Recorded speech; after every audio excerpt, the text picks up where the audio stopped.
Hello, everyone. Welcome back to another day of praying through the darkness. Now, today's devotional is going to center around one word: unashamed. Now, we all know what to be ashamed is.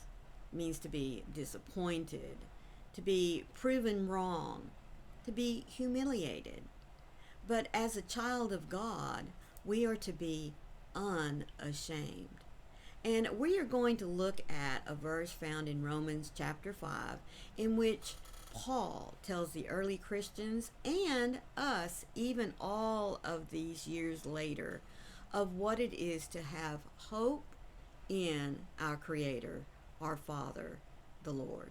But before we get into that, let me remind you that my devotionals for 2025 are coming from this little blue book titled 365 Days of Prayers for Depression and Anxiety. Now, I do hope that you are joining me every day, not only to be reminded that you are never alone, no matter whether you are in the highs or in the lows of your life, but this is a time for us to all come together for just a few moments each day and really concentrate on what God has to speak to us today. And these devotionals, I promise you, are not just for those of us that have either occasional bouts of anxiety or depression, or we live with it every single day. It is for each and every one of us to be reminded to be still and take just a few moments to commune with God and to listen to what it is He has to say for us.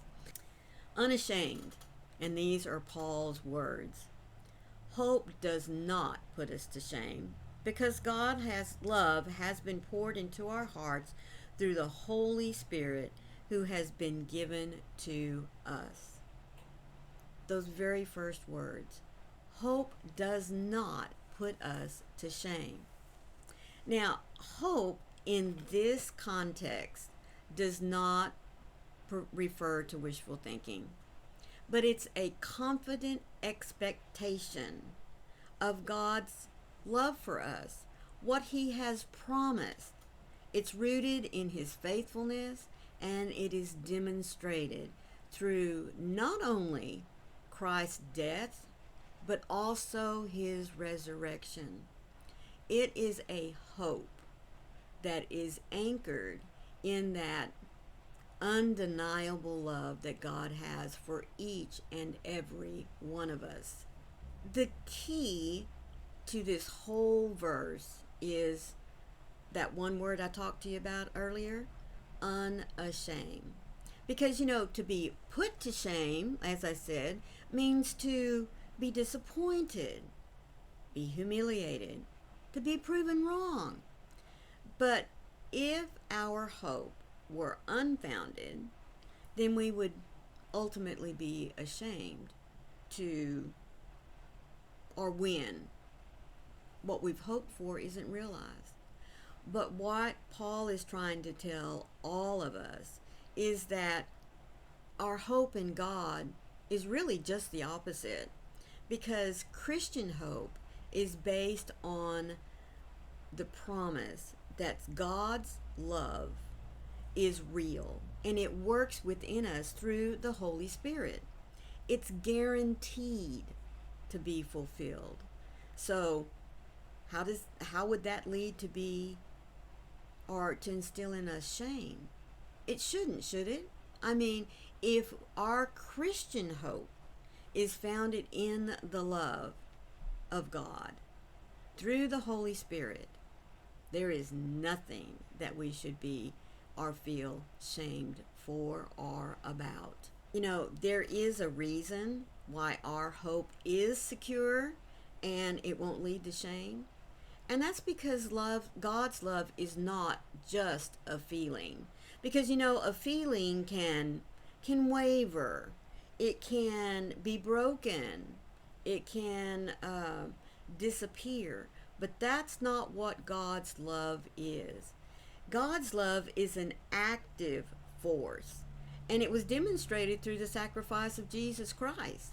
I mean, what better way could God have shown his love for us than the sacrifice of his own son?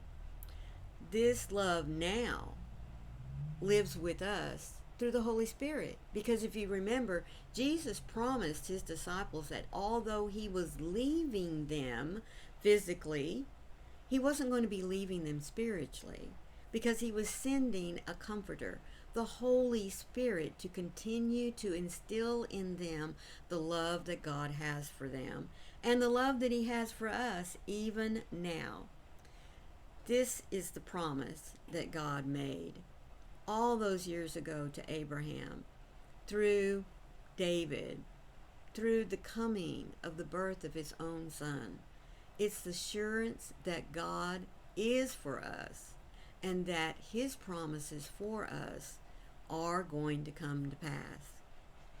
The Holy Spirit is the agent of what God pours into our hearts, the love that he wants to pour into our hearts. I want you to also think about the Holy Spirit as being that seal. You know, this was God's payment that he made for us. This was the guarantee of the future of our inheritance, of our guarantee of being in his presence, because God loves us. And that's where he wants us to be. So that promise that he made all those years ago, like I said, from Abraham to David, through the coming of Jesus Christ, he guaranteed, he fulfilled the promise. He put his stamp of approval on each and every one of us that believe in his son, Jesus Christ. So we're going to go ahead and say our little prayer, and then I hope that you'll stay for just one final thought that I have for you before I release you for your daily chores or whatever it is that you're going to go about. God, when things don't go my way, or I end up in situations that highlight my shortcomings, disappointment sets in. Disappointment turns to shame when I see these things attached to my worth. I feel like a failure. So thank you that even though I fall short time and time again, I am not defined by my failures. My true worth is found in my belonging to you, Father. I bear the resemblance of you, which means I am not worthless. I am continually loved to life by you, the source of all that is good and true. You are my present help in times of trouble, and you will never leave me. Ever-present God, pour your love into me again today with the sweetness of your presence. Remove all of the residue of shame that has turned scars into character flaws. Lift the weight of disappointment and fill me with your hope again. Now, this is the thought that I want to leave with you. Being ashamed in this context means that hope disappoints. So to be unashamed, as Paul was relating to the early Christians, means that we have a hope that will not disappoint. It is a confident assurance based on God's love, which is demonstrated every single day in our real lives here and now through the presence and the work of the Holy Spirit. This hope gives us boldness, and it gives us confidence because we know that God is faithful. We know that our future is secure in him. We won't be left humiliated. We won't be left regretting our faith in God, because our hope is anchored in something that is unshakable, the love of God. So, if you have been feeling ashamed because of your faith in God, if you have been feeling let down If you have been feeling shaken, step back for just a moment.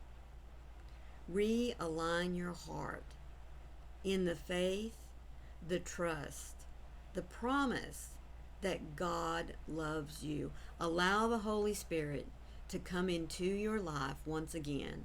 Wrap you in that warmth of God's love. Because remember, He is always with us. His love never changes. It never runs out on us. And it never gives up on us. God loves us each and every one. So remember that when the doubts wish to crowd in on you and suck you dry of everything that you are not alone. Your Father is there with you. Allow Him to fight the battles when you can't. So until tomorrow, folks, please always remember, I love you too. Bye.